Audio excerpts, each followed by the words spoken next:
السلام عليكم يا الزينات، إن شاء الله تكونوا كامل بخير وعلى خير. على بالي باللي الحمل ثقيل والمسؤوليات ما يخلصوش، والشقا في الدار راه دايرنا كامل وقتنا. فلكل أم، لكل خدامة، وحتى لكل وحدة قاعدة في الدار، أرواحي اليوم نخصصوا هذا القعدة لينا وحدنا. والله أني راح نقدم لكم هذا النصائح من كل قلبي وبكل حب. فاليوم إن شاء الله راح نحكو كيفاش نتهلاو في رواحنا داخليا وخارجيا. تذكري حبيبتي باللي انتي إنسان قبل ما تكوني آلة خدمة، ونفسك عندها حق عليك. والله العظيم كي ما تمديش وقت لعمرك هذاك التعب راح يولي غمة في القلب، وتدخلي في اكتئاب ويطفى فيك الشغف، وتلقاي طاقتك خلاصت وانتي مازال ألف حاجة تستنى فيك. فجيبي قهوتك، ارخي روحك واسمعي كلامي بقلبك، وإن شاء الله هذا الكلام يفيدك بإذن الله. أول حاجة راح نحكو عليها هي انتي من الداخل. ما راحش نقولك ديري مكياج وصبغي شعرك ولبسي قشك الغالي، ايه هذا الشي قاع مليح ومهم، بصح كي تكوني انتي مرتاحة داخليا. فواش الفايدة كي تلبسي وتستيكي روحك وانتي من الداخل راكي محطمة؟ تخيلي معايا إذا عطيتك دار وما راهيش مسقمة من الداخل، تروحي انتي تصبغيها من برا بلون شباب وتزينيها بالورد، بصح الداخل ما تبدلي والو، ما تصبغيها، ما تنقيها، ما تأثثيها. اسكو تقدري تسكني فيها وتكوني مرتاحة؟ أكيد لا. هكذا كنتي يا الحبيبة، إذا الداخل تاعك راهو مخلط فيه زعف متراكم، جلد الذات، الخوف، مهما زوقتي من برا راح تقعدي ديما تحسي باللي كاين شي نقصك. فلازم تصلحي الداخل هو الأول، باش كي تستيكي روحك من برا راح تكوني أنثى قلبا وقالبا، ويولي عندك شاغم خاص اللي يشوفك ينبهر. شوفي، راح نعطيك 4 نقاط مهمين، لو كان تطبقيهم راح تتبدل نفسيتك 180 درجة. فاسمعي معايا للأخير وركزي. أول حاجة تحتاجها نفسك باش تكوني مرتاحة هي الاتصال بالله. صلاتك ما فيهاش نقاش. أما الحاجة اللي راح نأكد لك عليها هي الذكر. ألا بذكر الله تطمئن القلوب. فالشي اللي راح يرجع لنفسك هدوءها هو الذكر. لازم يكون عندك ورد يومي من استغفار، تسبيح، تذكر، صلاة على النبي، أي ذكر يرتاح له قلبك بالعدد اللي تقدري عليه، وكل ما كثرتي كان أنفع ليك. ولازم تذكري من قلبك، ولازم يكون عندك ثاني ورد من القرآن تقرأيها بتدبر وتركيز. خصصي ركن في دارك وريحي فيه كي تكوني حابة تقرأي القرآن ولا تذكري ربي، يعني محرابك الخاص. كما كانت السيدة مريم عليه السلام عندها محراب تتعبد فيه ربي، خليها تكون قدوة ليك انت ثاني.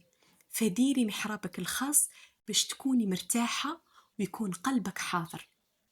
الحاجة الثانية انك تتقبلي ضعفك. كي تحبي تبكي ابكي، الحزن عمره ما كان ضعف. إذا كنتي حاسة بغضب خرجيه، مشي تخرجيه في ولادك ولا زوجك، لا، خرجيه بينك وبين نفسك. إذا كنتي تحبي تكتبي خرجيه بالكتابة، تفكري الموقف اللي قلقك وما هدرتيش، وبداي تكتبي كامل واش كنتي حابة تقولي لهذاك الشخص اللي قلقك، ولا تدخلي الشمبرة وخرجي غضبك بالكلام. هكا راح ترتاحي من هذاك الكبت وتحسي صدرك خفاف. الحاجة الثالثة، أعرفي وش تدخلي في وذنك. ما تسمعيش الأخبار السلبية، ما تسمعيش هموم ومشاكل الناس. انت تقولي نسمع برك وفاتت، لكن لا، الأشياء السلبية راح تتسجل الداخل في عقلك، ومن بعد ترجع لك على شكل ضيقة في الصدر، تبدأي تحسي بغمة بلا حتى سبة. فحاولي أنك تسمعي صوالح إيجابية يطلعوا لك المورال. اسمعي دي بودكاست، اسمعي عن تطوير الذات، المهم صوالح يكونوا بوزيتيف. الحاجة الرابعة، خرجي الناس التوكسيك من حياتك. العباد اللي ظلوا ينتقدوا فيك ويحبوا يقرعجولك على حياتك، فراقهم راحة ليك، راح ينقصوا عليك ضغط نفسي كبير. وإذا كانوا ناس قراب ليك ومضطرة أنك تتعاملي معاهم، مثلا يماك ولا أختك ولا زوجك، ديري معاهم حدود، ما تسمحي لهمش يتجاوزوا الحدود معك. هكا راح تربحي راحتك النفسية، وما راح تبقي تطلعي وتهبطي على الهدر اللي قالوها لك ولا على الانتقاد اللي وجهوه لك. الآن نوصلوا لأجمل فقرة لكل أنثى، وهي كيفاش تهتمي بنفسك خارجيا.